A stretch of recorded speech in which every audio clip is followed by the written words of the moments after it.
অযোগ্য এক তালিকায়, আক্ষেপ 1165 দিন ধর্না চালানো প্রার্থীদের।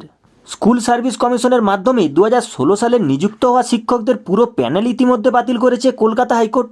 অভিষেক বলেন অযোগ্য প্রার্থীর সংখ্যা প্রকৃতপক্ষে কত। তো গাইস, ভিডিওটি শেষ পর্যন্ত দেখার জন্য অনুরোধ রইল। আর গাইস, আপনাদের মনে যদি কোনো ডাউট থেকে থাকে আমি সন্দীপ আপনাদেরকে বুঝিয়ে দেবো। তো গাইস, ভিডিওটা শেষ পর্যন্ত দেখতে থাকুন। স্কুল সার্ভিস কমিশনের মাধ্যমে 2016 সালে নিযুক্ত হওয়া শিক্ষকদের পুরো প্যানেল ইতিমধ্যেই বাতিল করেছে কলকাতা হাইকোর্ট।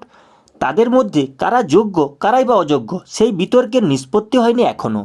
এরই মধ্যে ধর্মতলায় গান্ধী মূর্তির পাদদেশে 2016 সালের এসএসসি নবম থেকে দ্বাদশের আপেক্ষমান চাকরি প্রার্থীদের ধর্নার অবস্থান 1165 দিনে পড়ল। চাকরি প্রার্থীরা জানাচ্ছেন আগামী 16 জুলাই সুপ্রিম কোর্টের যোগ্য অযোগ্য শিক্ষকদের মামলার যে শুনানি হবে সেখানে তারাও স্পেশাল লিভ পিটিশন এসএলপি করেছেন।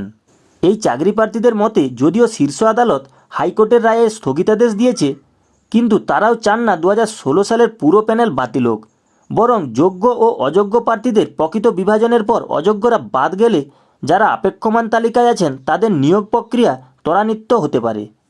নবম থেকে দ্বাদশের আপেক্ষমান তালিকায় থাকা এক চাকরি প্রার্থী অভিষেক সেন জানাচ্ছেন তারা স্পেশাল লিভ পিটিশনে বলেছেন এসএসসির এই দুর্নীতির ফলে যে যোগ্য প্রার্থীরা বঞ্চিত হলেন তারা যেন সুবিচার পান।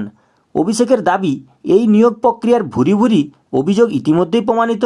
এসএসসি প্রথমে উচ্চ আদালতে জানিয়েছিল 2016 সালের প্যানেলে থাকা 25,753 জনের মধ্যে 5,250 জন অযোগ্য, কিন্তু পরে সিবিআই সূত্রে জানা যায় অযোগ্য প্রার্থীর সংখ্যা আরও বেশি। অভিষেক বলেন অযোগ্য প্রার্থীর সংখ্যা প্রকৃতপক্ষে কত তা আগামী 16 জুলাই শীর্ষ আদালতে ঠিকভাবে জানাক এসএসসি।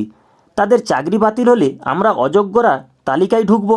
যারা অবৈধভাবে চাকরি পেয়েছেন তাদের নাম যোগ্য প্রার্থীদের সঙ্গে থাকার ফলে আমরা বছরের পর বছর রাস্তায় বসে আছি। আপেক্ষমান তালিকায় থাকা চাকরি প্রার্থীরা আরও জানাচ্ছেন হাজারো প্রতিকূলতার মধ্যেও তারা 1165 দিন ধরে ধর্নার অবস্থান চালিয়ে আসছেন। সম্প্রতি তীব্র দহনের মাধ্যমেও তাদের আন্দোলন বন্ধ হয়নি। চলতি সপ্তাহে আবার প্রাকৃতিক দুর্যোগের পূর্বাভাস রয়েছে, তবে তার মধ্যেও তারা আন্দোলন থেকে সরতে রাজি নন। এখনও প্রতিদিন 25 থেকে 30 জন চাকরি প্রার্থী ধর্নার মঞ্চে থাকছেন। তাদের পক্ষে তাদের আক্ষেপ যোগ্য অযোগ্যদের বিতর্কের মধ্যে পড়ে তারাই এখন উপেক্ষিত।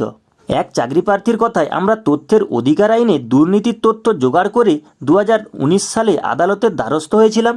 ভেবেছিলাম হয়তো সুরাহা মিলবে, কিন্তু কোথায় কি। তারা জানাচ্ছেন ধর্নার 1000 দিন পূর্তিতে বিভিন্ন দলের নেতা মন্ত্রীরা এসেছিলেন। তৃণমূল নেতা কুণাল ঘোষ চাকরি প্রার্থীদের এক প্রতিনিধি দলের সঙ্গে শিক্ষামন্ত্রী ও শিক্ষা দপ্তরের কর্তাদের বৈঠকের ব্যবস্থাও করেছিলেন। এই প্রসঙ্গে চাকরি প্রার্থীদের ক্ষোভ, সেই বৈঠকে অনেক প্রতিশ্রুতি দেওয়া হয়েছিল তাদের, কিন্তু এখনও যোগ্য এবং অযোগ্যের বিভাজনই তো ঠিকভাবে হলো না। তো গাইস, এই ছিল আজকের ভিডিওটি আশা করি আপনারা বুঝতে পেরেছেন। আর গাইস, আপনাদের মনে যদি কোনো ডাউট থেকে থাকে কমেন্ট বক্সে জানাতে পারেন। তো গাইস, ভিডিওটি যদি ভালো লেগে থাকে ছোট্ট একটি লাইক করে দেবেন। আর গাইস, এরকমই নিত্য নতুন আপডেট সবার আগে পাওয়ার জন্য চ্যানেলটি সাবস্ক্রাইব করে রাখবেন।